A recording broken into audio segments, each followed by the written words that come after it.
John Dee was one of the most brilliant thinkers of the 16th century. A true Renaissance man, he was at the forefront of scientific and philosophical thought in one of the great ages of learning and discovery. Dee became a key figure in the Elizabethan court and one of Queen Elizabeth's most trusted advisors.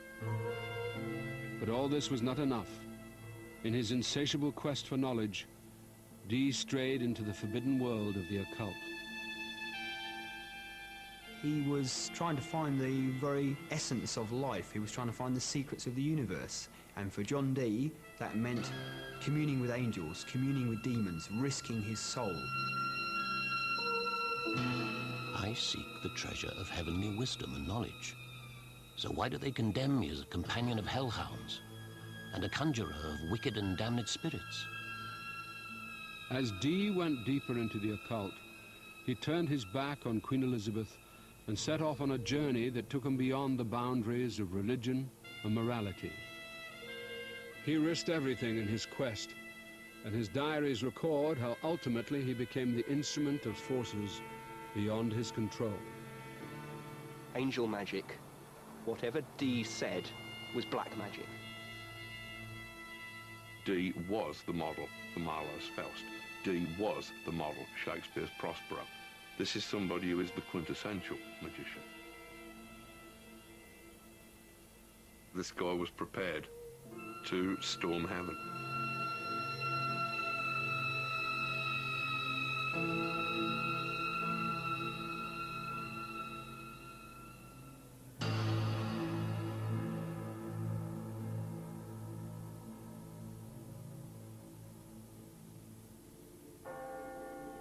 John Dee was born in London in 1527.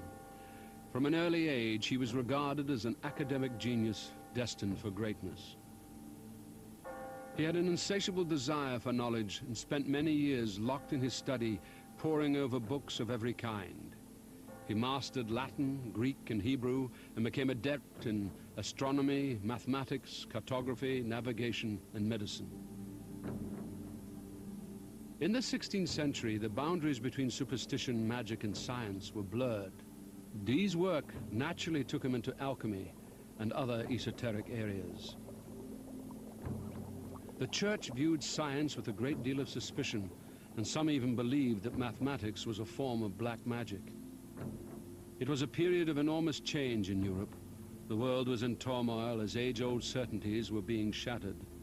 Those who were pushing the boundaries of knowledge risked being burnt at the stake. Europe in the early 16th century is a place in spiritual meltdown.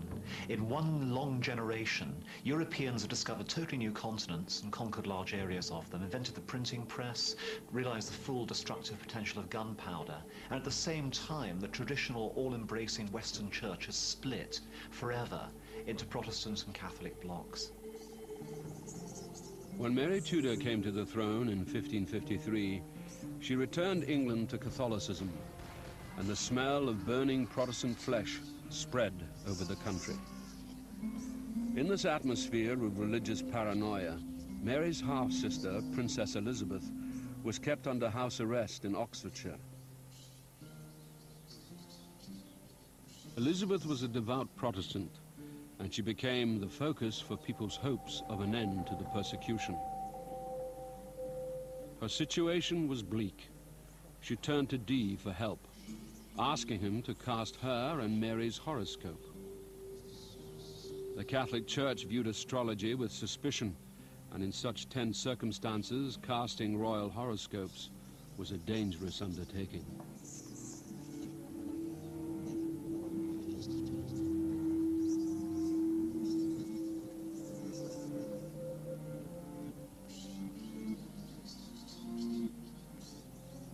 Casting royal horoscopes in early modern Europe is one of the most dangerous things which an astronomer or astrologer can get up to.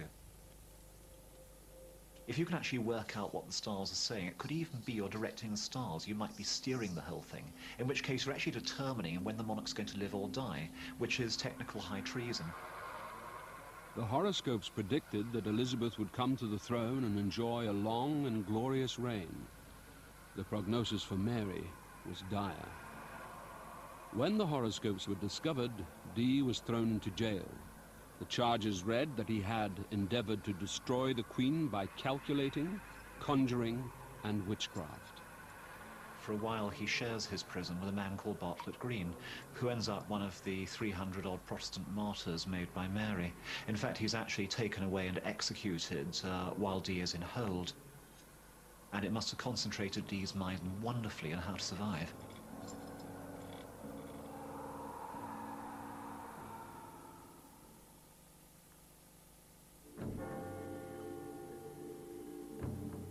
Three years later, Dee's astrological predictions came true.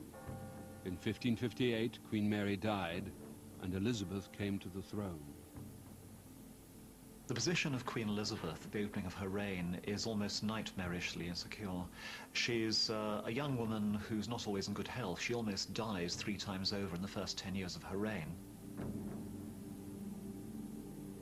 Her realm is surrounded by Catholics, and so she's an absolute sitting target for assassins in an age in which assassination is one of the most common tricks of international politics. And so for somebody like her, to have somebody who's really brilliant and can actually fathom the secrets of the cosmos is a kind of secret weapon in her arsenal, which might just give her the edge over her enemies. Elizabeth immediately appointed Dee her royal astrologer and asked him to choose a coronation date that would be blessed by the heavens.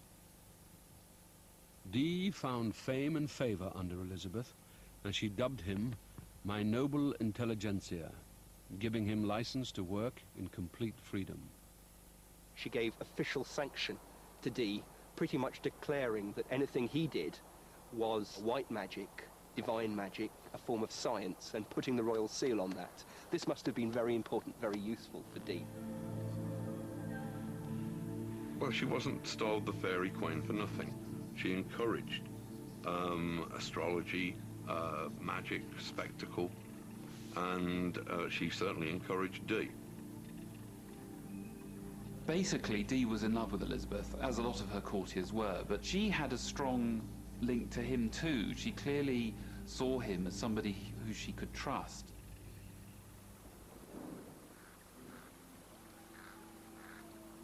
Dee lived at Mortlake on the River Thames, and there he assembled one of the greatest libraries of the 16th century.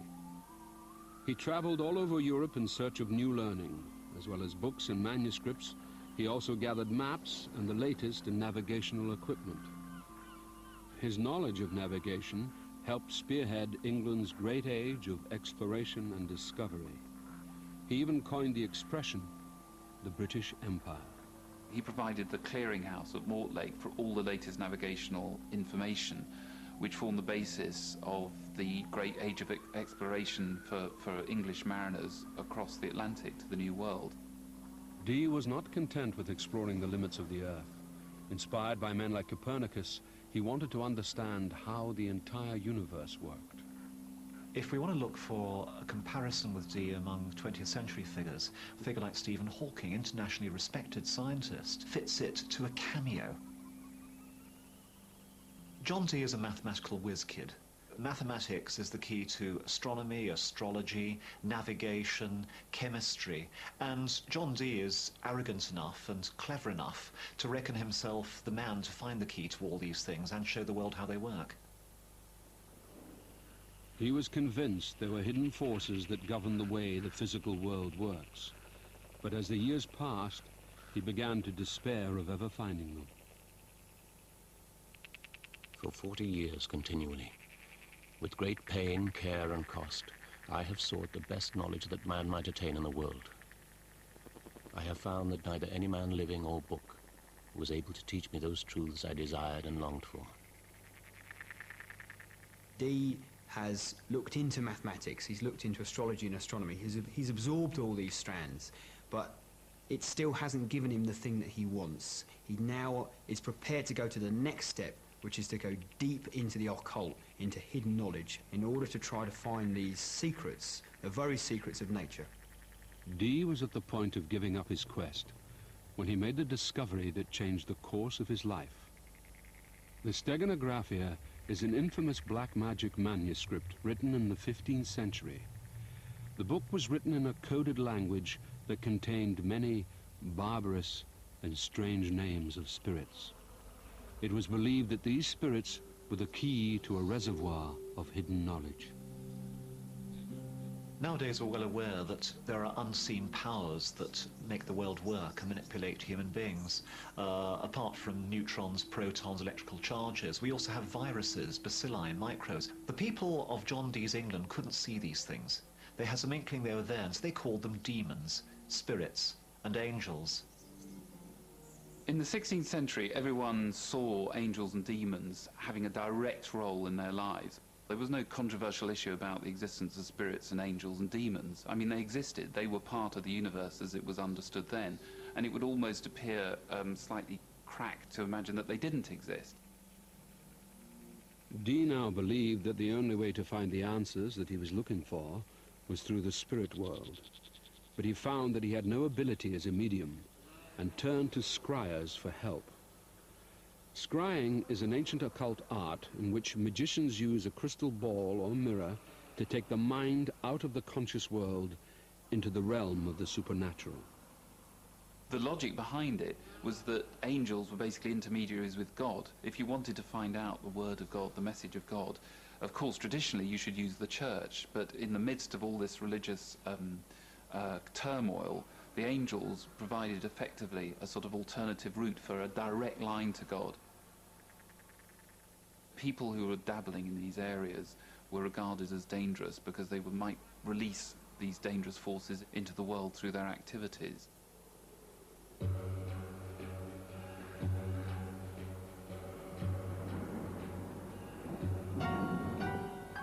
Dee's attempts at scrying yielded nothing until a man with a notorious reputation as a black magician appeared at Mortlake.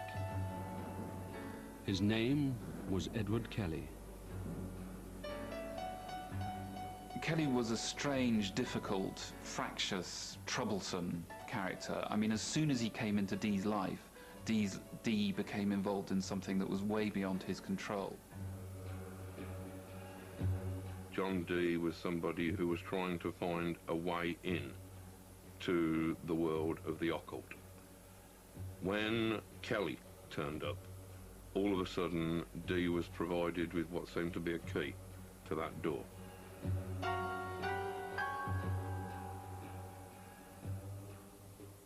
And alchemist. From the moment that Dee and Kelly began their occult partnership, Dee's diaries describe an astonishing supernatural world opening up to them. So you can perhaps imagine Dee, Kelly, a study full of books. What would start the ball rolling would be Kelly. He would be peering into a polished black mirror or into a crystal ball. If the ritual worked correctly, then entities would be summoned.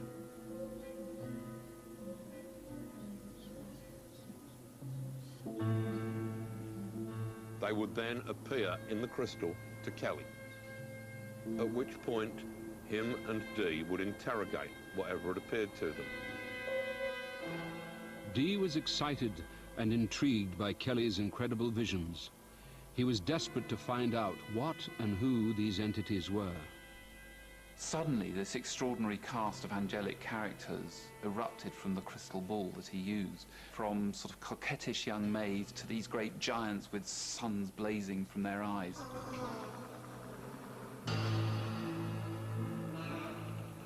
Dee constantly struggled with the angels. I mean, he was constantly questioning whether or not he should believe them. He was questioning whether or not they were angels or whether in fact they were demons disguised as angels. There are entities whose speech was so apocalyptic, so cold and beautiful and terrifying, that even to modern ears, this is scary stuff.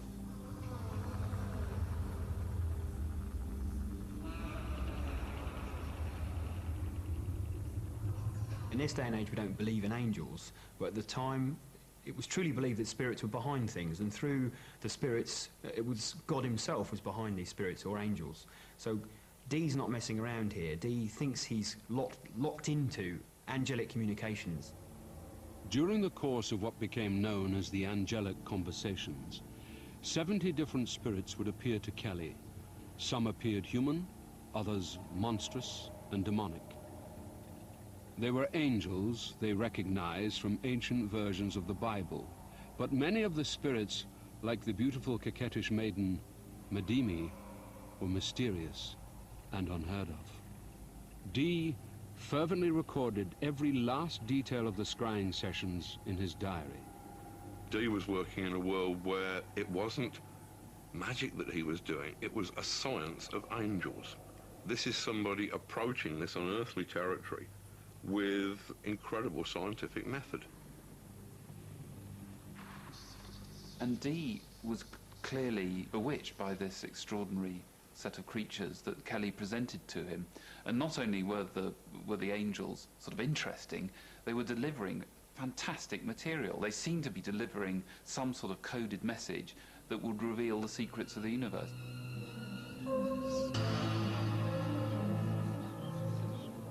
Dee was now convinced that he was close to fulfilling his ultimate ambition, and the angelic conversations took over his life and work.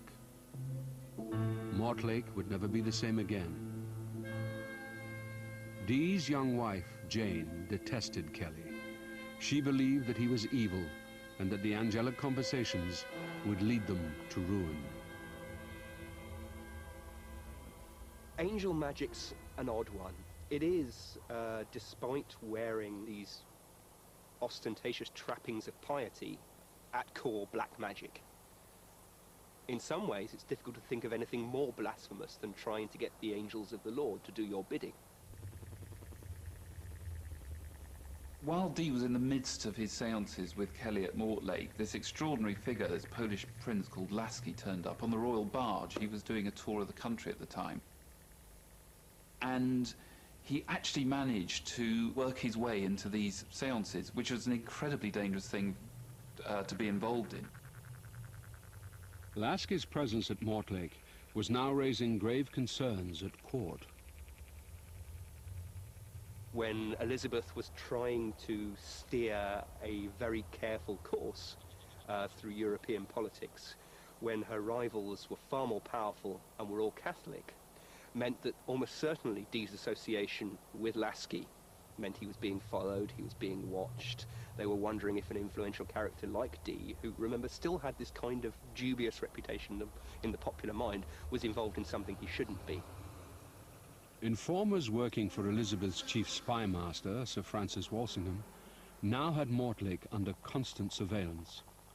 The atmosphere there grew increasingly tense as the angel Madimi revealed, through Kelly, that Walsingham was plotting Dee's downfall. Madimi appeared to us and said, "They will shortly lay a bait for thee. They are determined to search your house. They hate thee. Trust them not." In Mortlake, things become more and more paranoid, and they're fearful of spies in England. And Madimi, their angel, is telling them that they must leave and they must follow Lasky, who will be their patron, and they will be able to pursue the language of the angels over in Poland.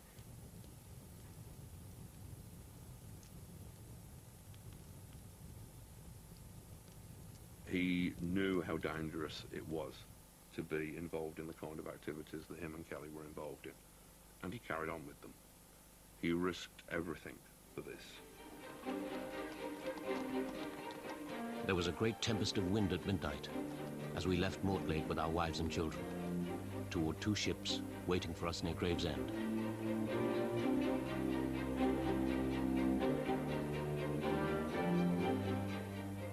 So Dee decides to up and leave, take his family, and on the words of Madimi, go to Poland. And if he does this, the angels have promised him great secrets are going to be revealed. I mean, this is an amazing thing for him. It's a lifetime, a one-time opportunity to try to find out why we're here, how things work, why they work, and the angels have promised him that. So yeah, of course, you're going to go along with what the angels say. Why wouldn't you?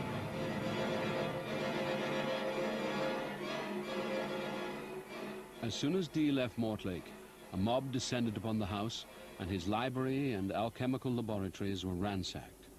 For Dee, Kelly, and their families, there was no going back.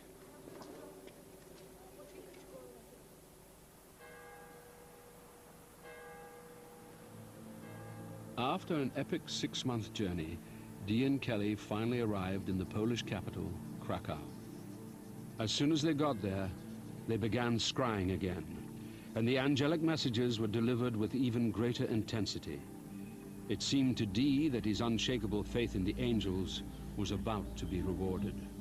They are told that there's something, a powerful message is going to be dictated to them.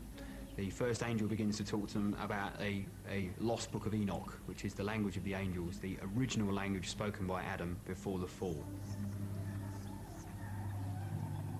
The angel told us, "I will open to thee the secrets of nature and the riches of the world. Many thousand secrets in which you are still yet but children." This was the same language that was revealed to Enoch, who in biblical tradition was the first person to speak with God after the fall of man. The language, it is said, is the power by which we were all made, by which nature was framed and the whole universe was constructed. It is the very mathematics, it is the very framework of all the mystery of all creation. Dee believed that the language he was about to receive would be the key to unlocking the secrets of the universe. Letter by letter, the dictation of the Enochian language began. After months of scrying and hundreds of hours looking into the crystal ball, the angels revealed what appeared to be a completely new language. The Enochian language is designed to express the primal essence of things. When it's spoken, it's supposed to be spoken from the stomach, for using a magical voice. It's a very barbarous and rich-sounding language. Gahe istiva kahizami mikelizodu. Spirits of ye fourth angle are 9, mighty in the firmament of the waters. Alaheregi.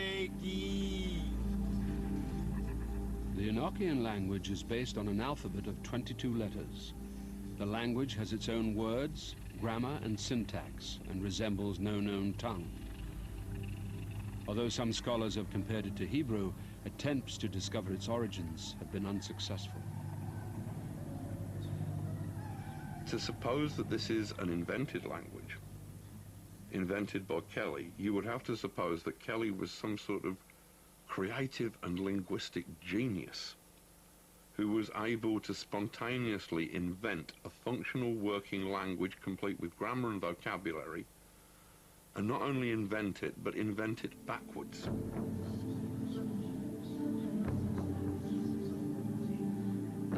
With the dictation of the Enochian language complete, the angels set Dee an extraordinary test. And as he's receiving this angelic data very, very fast, and he can hardly keep up, all of a sudden, out of the blue, Madimi says that he has to go and see Rudolf II, the most powerful man, the ruler of Bohemia and of the Holy Roman Empire. And he has to go and tell him that he is possessed, he's an evil man. It's like a death sentence if he goes. Dee had already given up everything in England in his thirst for hidden knowledge. But was his belief in the angels strong enough to carry out this suicidal mission?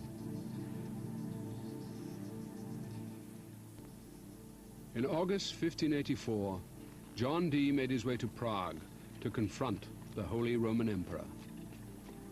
So he was effectively an enemy, and this enemy figure went into the very heart of the enemy territory, to the seat of power in Prague. In the 16th century, the Holy Roman Empire was a vast kingdom that covered a large part of northern Europe. The empire was ruled by Rudolf II, a notoriously enigmatic and volatile man.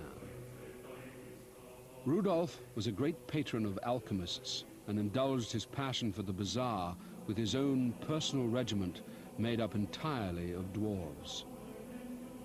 The Holy Roman Empire was vital to Rome in the uneasy balance of power between the Catholic and Protestant churches. This is Rudolph's palace. This is the very church that Dee would have had to walk past on his way to the confrontation with Rudolph. And this gives you an idea of the power of the church, the money and the power that it has. And this is what he's taking on.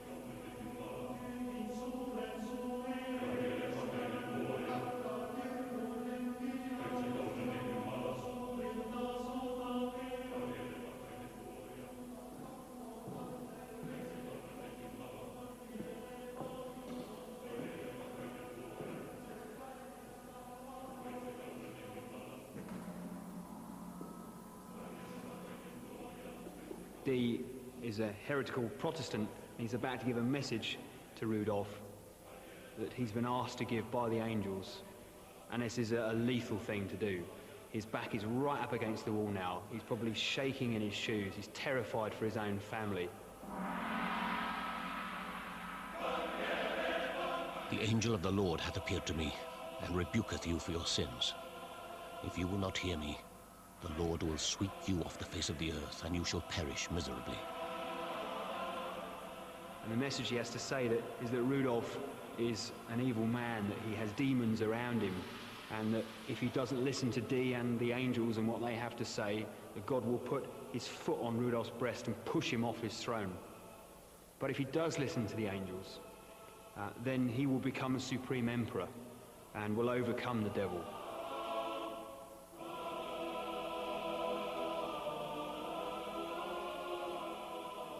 He is a man going into very much the lion's den of Roman Catholicism and saying, you must live and rule according to the revelation that I have.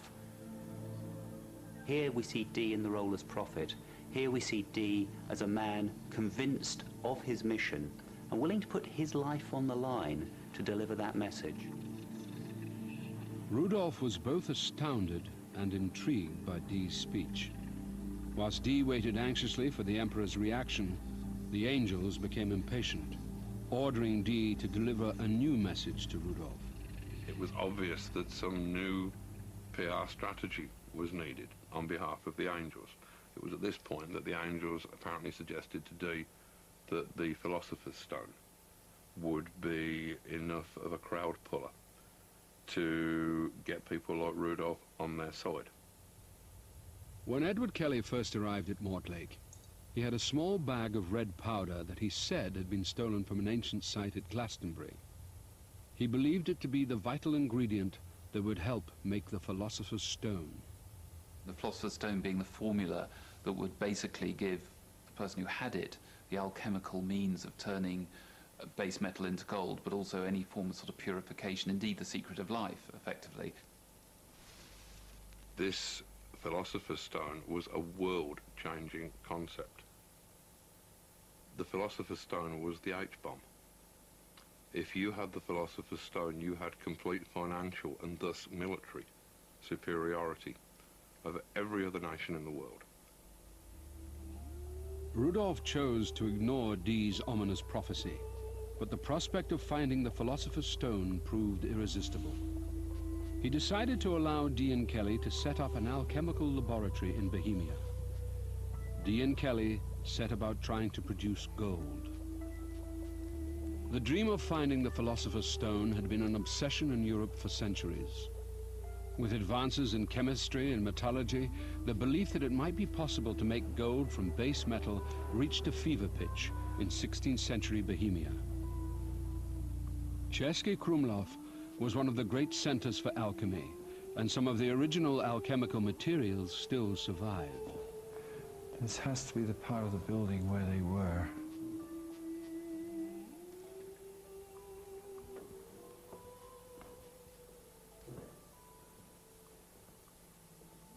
Oh, all kinds of stuff in here. Oh my goodness, look. These are definitely alchemical. This is some sort of scroll? Or? Scroll. It's got symbols here. Oh wow, look at that. Definitely a magical text then. Yeah. Yeah, look, Oh, it's definitely, yeah, yeah. yeah. There's a magical spell there. Yeah, Satora. yeah. Let's see, Arepo Yep. here, Opera Yep. here, Rotas at the bottom. Sator, Yeah. Sator Rotas. Yes. Something to do with Solomon's key. Key of Solomon. Oh my goodness, what's this? That's definitely powder, isn't it? Definitely a powder. This could be the very powder that they were using to produce gold 500 years ago. What, in their experiments? Here in Bohemia, yeah. Wow. They truly believe they could make gold, yes. And Rumors that the famous Dr. Dee had found the secret of the Philosopher's Stone spread across Europe like wildfire. You can see why people like the Tsar in Russia would have been offering Dee and Kelly a fortune to go and work as the Russian alchemist.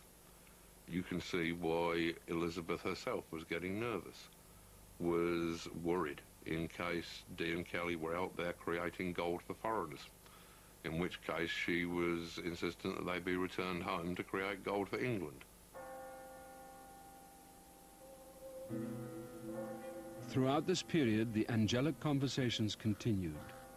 The angels repeatedly told Dee that he would soon be given the key to using the Enochian language. When the Pope heard that Dee was being granted audiences with Emperor Rudolf, he sent spies to investigate. The Catholic authorities in particular did not regard Dee as some sort of dodgy sorcerer who had just come in and was trying to make trouble. Papal authorities saw Dee basically manipulating Rudolf in a way that would be dangerous to their own needs, their own tactics. The Pope's spies reported back to Rome that Dee was an important and dangerous adversary, and the author of a new heresy, predicting that Rome was about to fall. Anybody who claims to have God's personal mobile number is a tremendous threat to the established church. The church, in spiritual terms, is a collection of middlemen. If you had an entire population who were capable of communicating with spiritual forces for themselves, then popes, priests, cardinals, bishops, all of these would have been redundant. That was the threat that John Dee posed to the religious authorities. Anybody who had information or knowledge which didn't fit with the established orthodoxy was cruising for a bruising. Pope Sixtus, determined to get rid of Dee at any cost, presented a document to the emperor accusing Dee of being a black magician. Papal ambassadors made repeated demands to question Dee, and they tried to seize the heretical books of angelic conversations. Finally, the Pope demanded that Dee and Kelly come to Rome. Being asked questions by the Inquisition was seldom a comfortable position to be in, not least because the entire process could quite easily end up with you being barbecued. They refused to go to Rome, but Pope Sixtus finally forced Emperor Rudolf to expel Dee and his family from the Holy Roman Empire.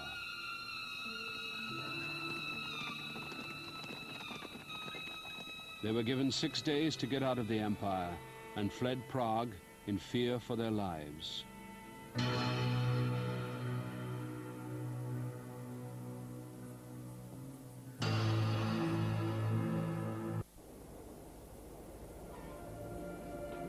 Expulsion from the Holy Roman Empire once again saw John Dee, Edward Kelly, and their families on the run.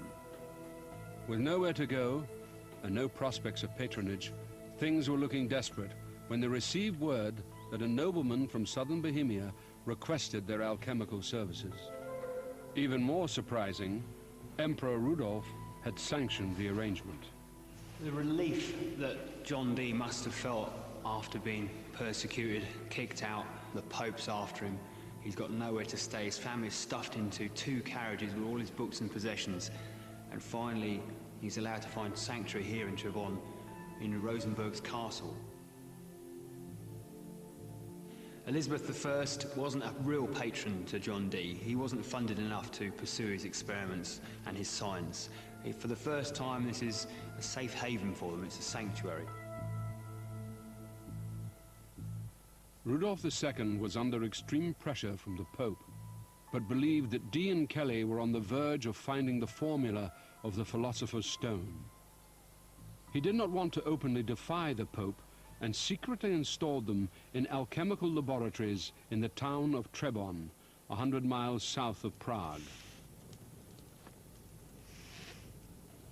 The pressure was now on to produce gold, and Kelly wanted to devote all of his energy to alchemy. He became increasingly reluctant to enter into the angelic conversations that he felt were leading nowhere. Dee wanted more than material wealth and refused to let go of what he saw as a greater prize. He had risked everything for the angels. Along with the Enochian language, they had revealed to him what appeared to be an entire magical system. He believed that once the angels gave him the key to these things, all would be revealed to him. Time after time, he forced Kelly back to the crystal to continue with the angelic conversations. He pushes Kelly almost to exhaustion. They're scrying for 10 hours a day, and Kelly suffers because of this. He gets headaches, he gets pangs in his stomach, he hears voices in his head.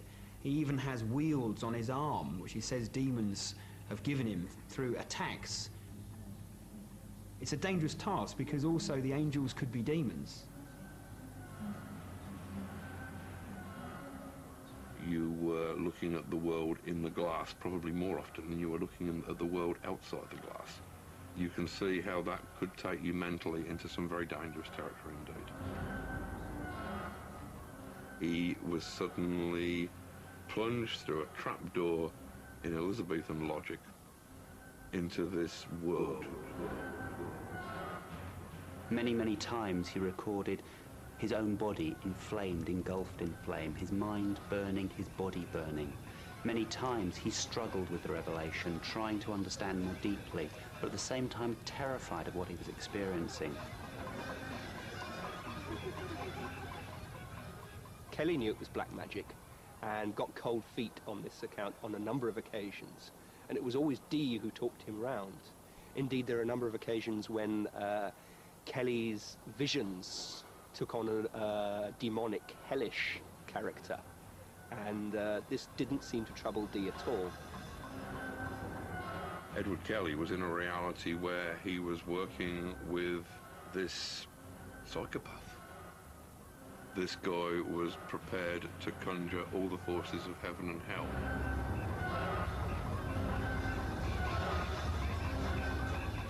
The angelic conversations were becoming increasingly sinister. The angel Madimi seemed now to have lost her innocence and, according to Kelly, began to showeth her shame.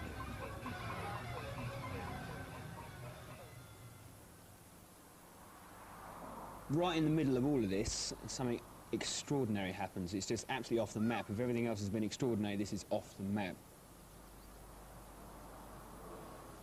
They carry on the angelic conversations here, and it takes a very sinister and very strange twist, because Madimi, their spirit guide, their angel, makes a request. They get asked to do something very bizarre.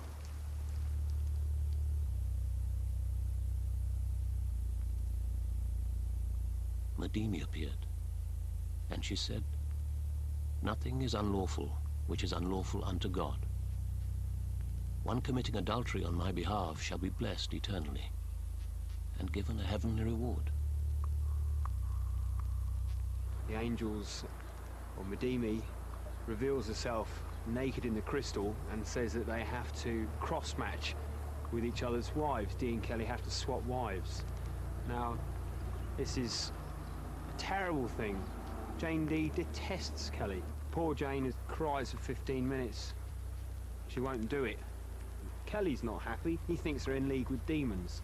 Really, it must seem like they are now to be asked to do such a terrible thing. But for Dee, it's a final test for him to get the secrets of nature at the end of this. He will reach the next level, go to the next stage.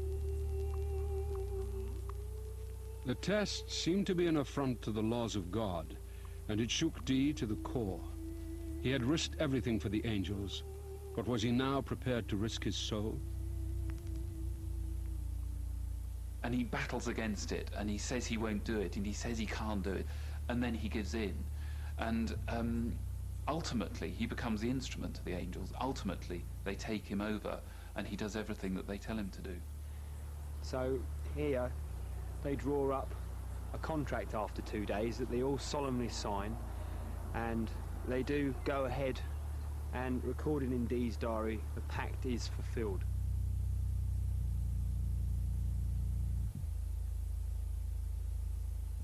I can see there is no other remedy but for our cross-matching. So it must be done. I offer my soul as a pawn. There is something very empowering about the breaking of taboo. Certain sex practices are seen as being able to enhance magical awareness, to put you into a different state of consciousness.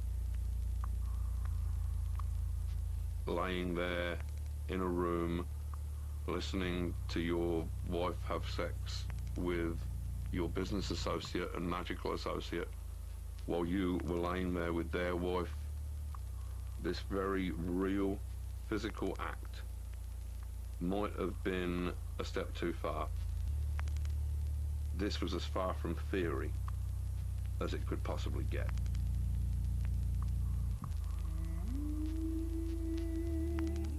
So there's actually much more going on spiritually than just some wife swapping here. They're not just swingers, they're sinners. And in Renaissance Europe, that really is tampering with eternity.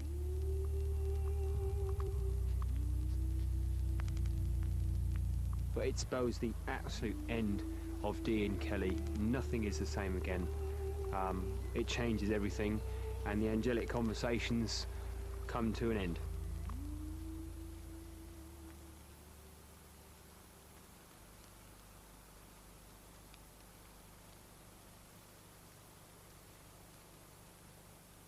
For Dee, the wife-swapping did not produce a great revelation, and after 7 years of tireless scrying, Kelly finally freed himself of Dee and the angelic conversations.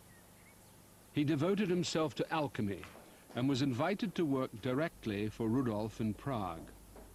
Suddenly, Kelly appeared to have found the secret formula of the Philosopher's Stone. He became famous throughout Europe. He was made a baron, given a castle, and lived a life of outrageous success. He's personally working with Rudolf II on alchemical experiments, making gold. He seems to be able to make gold, and people witness it, they see it, and word spreads like wildfire. Even right the way back to England, Elizabeth I sends out spies to come over and try and get Kelly back. Kelly's fall was as swift as his rise. He was unable to produce unlimited quantities of gold, and Rudolf threw him in prison. Was it because Rudolf realized that he'd been the victim of a clever con trick, or that Kelly refused to reveal his secret formula? No one will ever know the truth, as Kelly died attempting to escape from prison.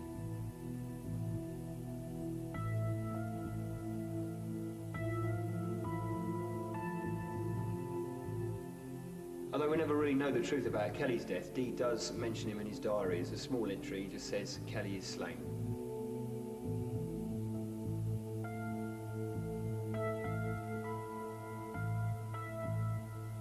This extraordinary relationship, this partnership, the greatest occult partnership ever, is finally come to an end.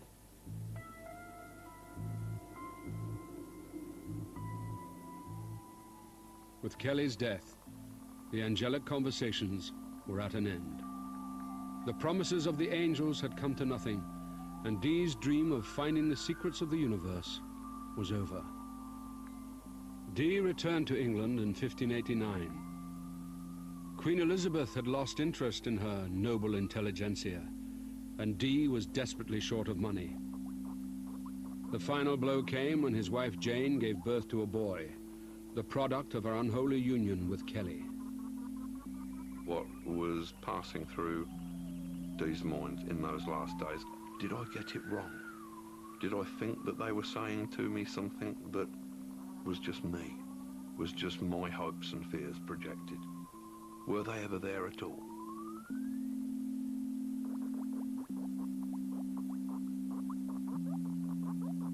Dee never questioned the validity of his angelic actions, in the sense that he never thought he'd just been defrauded by Kelly, that he'd been strung a line. He believed in them right to the end. He buried his papers or hid them in secret drawers in chests. That's how they were found subsequently. He did so because he wanted the message to be carried on into future generations. Dr. John Dee died in 1608. He never deciphered the Enochian language, but it formed the basis of a magical system that continues to be practiced by occultists. The language's origin and what happened between Dee and Kelly during the angelic conversations remains a mystery. Dee has suffered a lot at the hand of history. You could say he backed the wrong intellectual horse. Certainly few people today are interested in angel magic outside of the fringes of the occult. I think we should remember him as someone who was willing to risk everything to know, someone for whom the pursuit of knowledge was worth risking his body, his immortal soul, his reputation, everything. All Dee wanted to find was the truth, the paths he went down, the extraordinary lengths he went to, and what is left is inexplicable. It's an enigma, it's a mystery. But in the end, Dee did it because he wanted to find out the real truth behind everything. Today, no one believes that angels can provide the answers to the secrets of the universe. But modern science has shown that Dee's instincts were fundamentally correct. Scientists have now discovered that there are unseen forces that govern the physical world. We are surrounded by ugliness and war and inhumanity and squalor. We perhaps all have feelings that things should be better than this, that there is something beneath the skin of reality that would make sense of all this. And you can certainly see what an attractive vision that is, how it might be worth sacrificing everything for just the slimmest chance of that heaven-opening possibility.